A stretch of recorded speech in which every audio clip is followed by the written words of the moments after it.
Hi guys, Chris here from Demonstrate.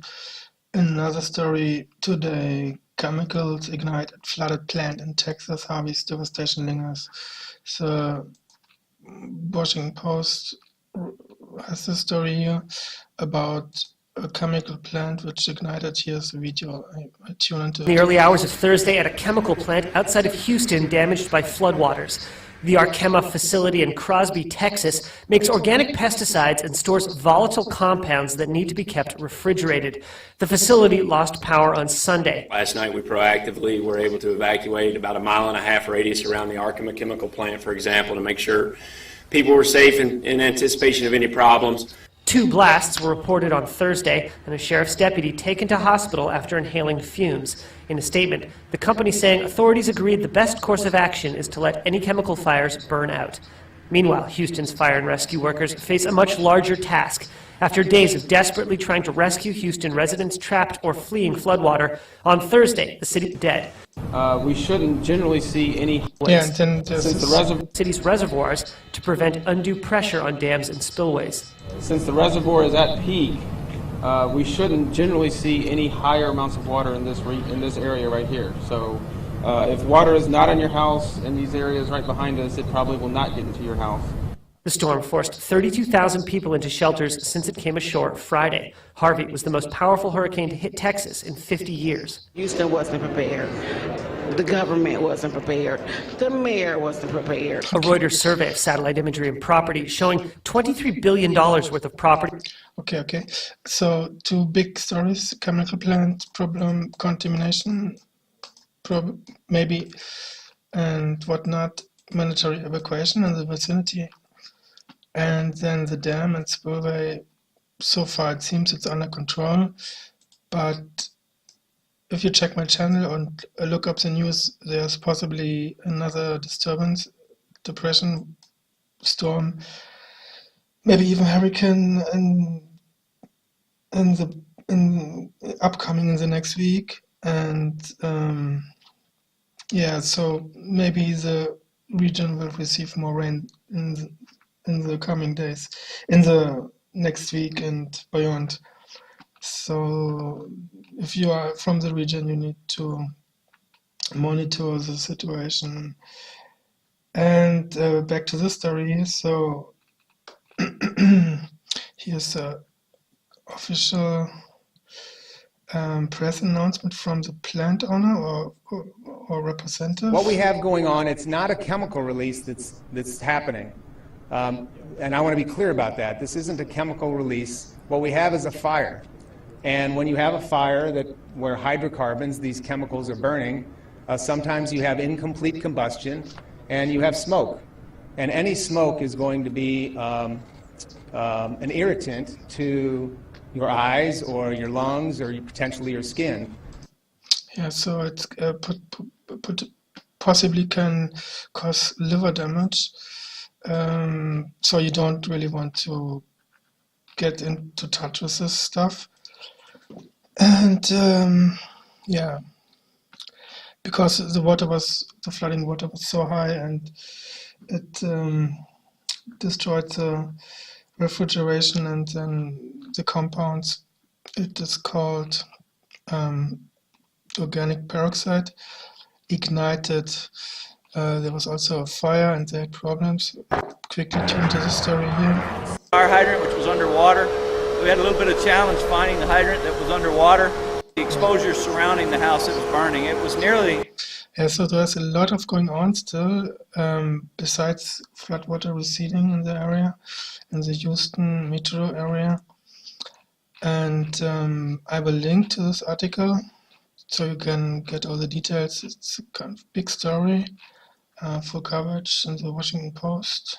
Then we have another story in the New York Times today. A sea of health and environmental hazards in Houston floodwaters. Who have thought? Officials in Houston are just beginning to grapple with the health and environmental risks that lurk in the waters dumped by Hurricane Harvey, a stew of toxic chemicals, sewage, debris and waste that still floods much of the city. Flooded sewers are stoking fears of cholera, typhoid, and other infectious diseases.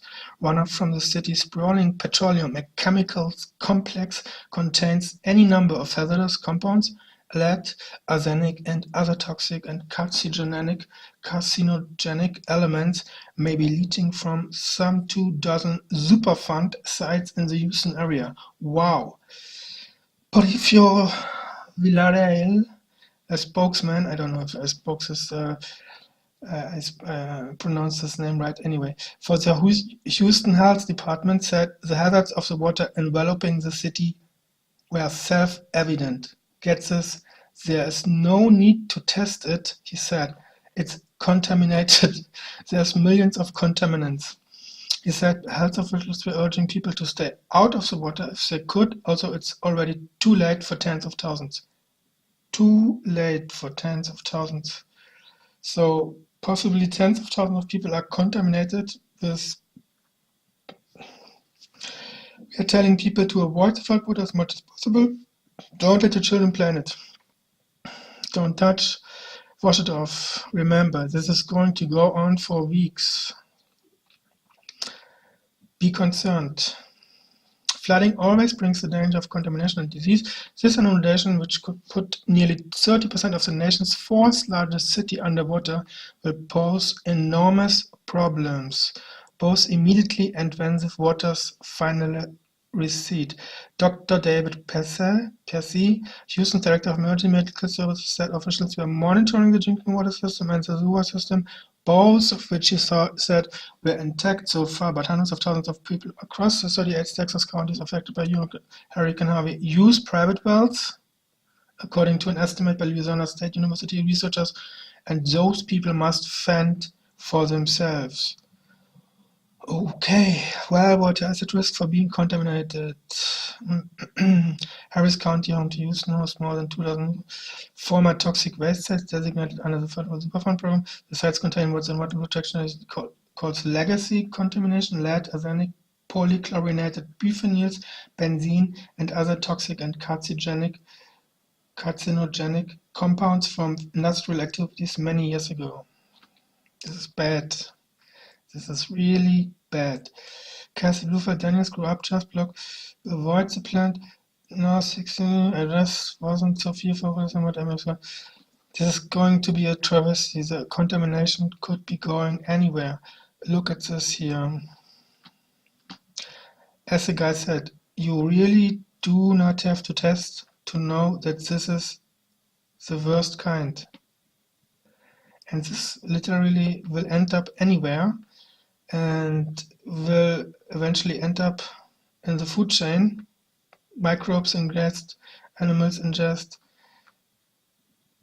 grow something in contaminated soil. It ends up in the food chain. It ends up in the stomachs of people. The EPA spokesman David Gray said in a statement that the agency would inspect 2 flooded Superfunds in Corpus Christi, but Houston also lies at the center of the nation's oil and chemical industry. It's bustling shipping. Yeah, if you want to do anything oil and gas, then the first destination in the world is Houston. Houston is literally the dirty energy hub #1 in the world. Its bustling shipping channel, home to almost 500 industrial sites, damaged refineries and other oil facilities, have already released more than 2 million pounds of hazardous substances into the air this week, including nitrogen oxide, as well as benzene and other volatile organic compounds, according to a tally by Environment Defense Fund. So I don't know what you think when you read this, but remember Ground Zero, 2001, World Trade Center, the dust. I don't have the numbers, but there many of the first responders battled with health issues and died in early to related illnesses. And Katrina is the same story. There are various factors, psychological too, traumatization, long-lasting PTSD style issues, So it's not just actual health issues like an illness. It's on a psychological level, and it will linger, and it will persist, and it will make an impact.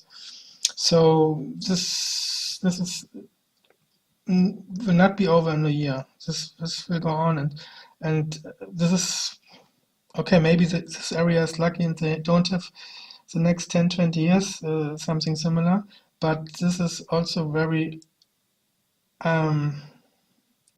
unlikely, because while we read about 500-year event or 1,000-year whatever, the last 3 years had 3 500-year events already.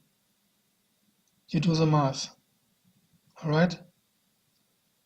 If you don't get the message with these kind of events, with these kind of indirect effects, society infiltrated effects which go to the heart of the society, the population.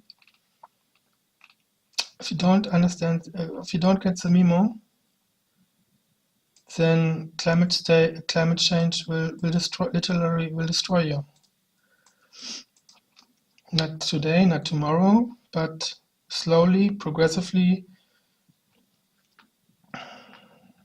Everything else, as horrible as it is really a more chronic secondary concern. It's pretty rare that those things are present in floodwater short-term in levels that can kill you.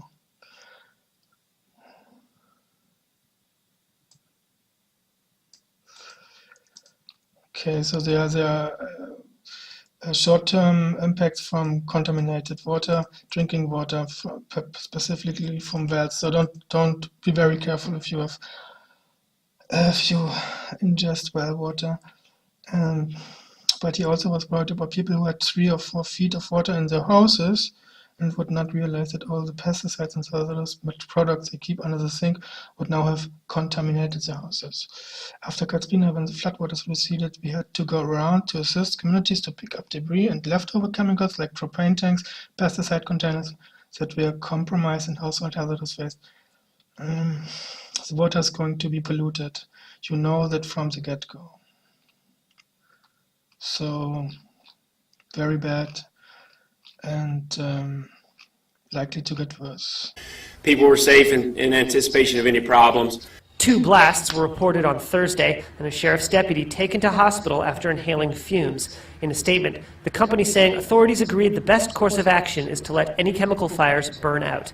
Meanwhile, Houston's fire and rescue workers face a much larger task. After days of desperately trying to rescue Houston. Hi guys, Chris here from Demonstrate. Another story today. Chemicals ignite at flooded plant in Texas. Harvey's devastation lingers. The Washington Post has this story here about a chemical plant which ignited. Here's the video. I tune into the early hours of Thursday at a chemical plant outside of Houston damaged by floodwaters. The Arkema facility in Crosby, Texas, makes organic pesticides and stores volatile compounds that need to be kept refrigerated. The facility lost power on Sunday. Last night we proactively were able to evacuate about a 1.5 mile radius around the Arkema chemical plant, for example, to make sure. And residents trapped or fleeing floodwater. On Thursday, the city dead. We shouldn't generally see any and then since the city's reservoirs to prevent undue pressure on dams and spillways. Since the reservoir is at peak, we shouldn't generally see any higher amounts of water in this area right here. So if water is not in your house in these areas right behind us, it probably will not get into your house. The storm forced 32,000 people into shelters since it came ashore Friday. Harvey was the most powerful hurricane to hit Texas in 50 years. Houston wasn't prepared. The government wasn't prepared. The mayor wasn't prepared. A Reuters survey of satellite imagery and property showing $23 billion worth